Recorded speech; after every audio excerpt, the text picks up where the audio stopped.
they lose today. No. But for all intents and purposes, right, Ray? Sure. Gone. Yeah. Well, take it any way you please.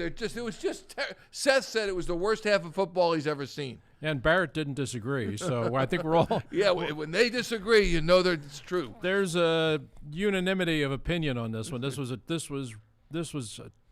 a mockery of a travesty of a sham of 5 mockeries of 3 travesties. Is what this first half was. This game.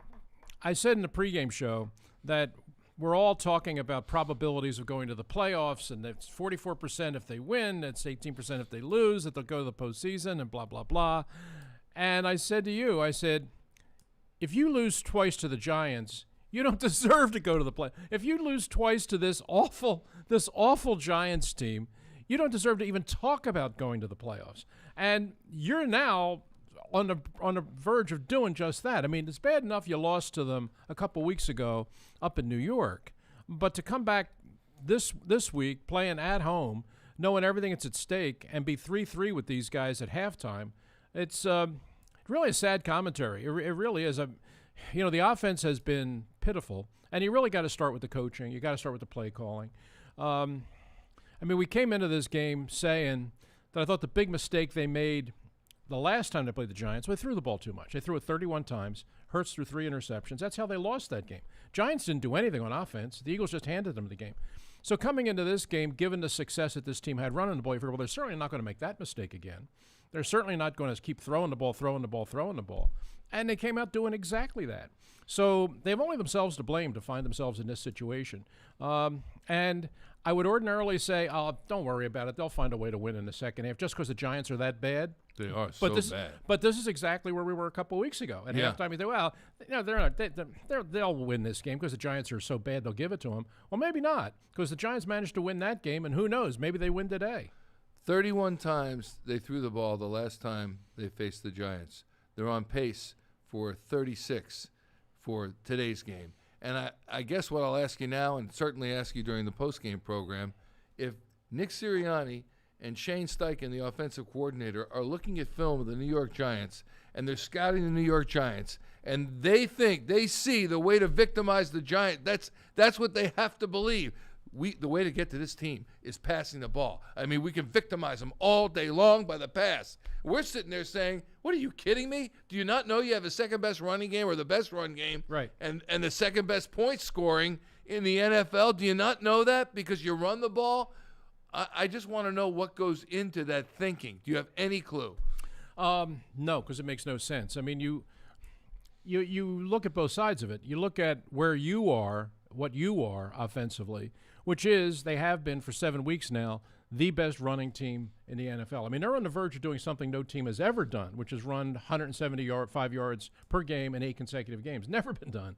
So that's the kind of run you've been on, just pounding the ball.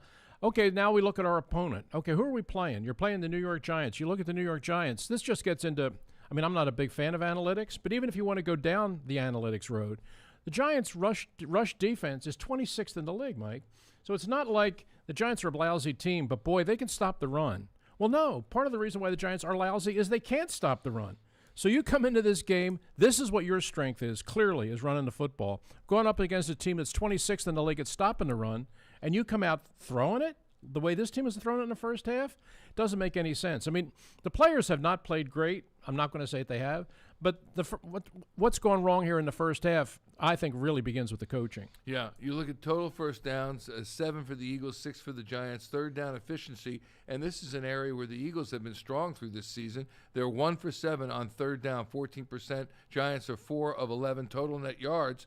The Eagles have doubled them, 149 to 76. So they are asserting themselves in that category, and we keep asking ourselves, can they really lose this game? And in my heart of hearts, I'm saying, no, they really can't. They can't lose it.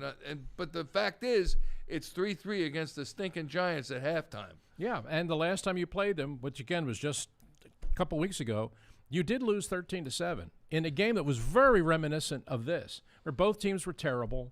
Both teams are stumbling around, can't get anything done. But you think, they're going to find a way to win this game. Another somehow. Hurts fumble. Yeah. Another what? One or two drop passes? I'm trying to recall. In this game? Yeah. Oh, this game. At least three.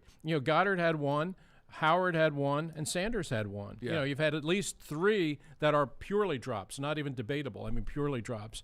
And the defense is trying to get some things done. I mean, I can see Jonathan Gannon's dialing up a little more pressure than he normally does, sending the extra rusher now and again, which you should do against Jake Fromm making his first start.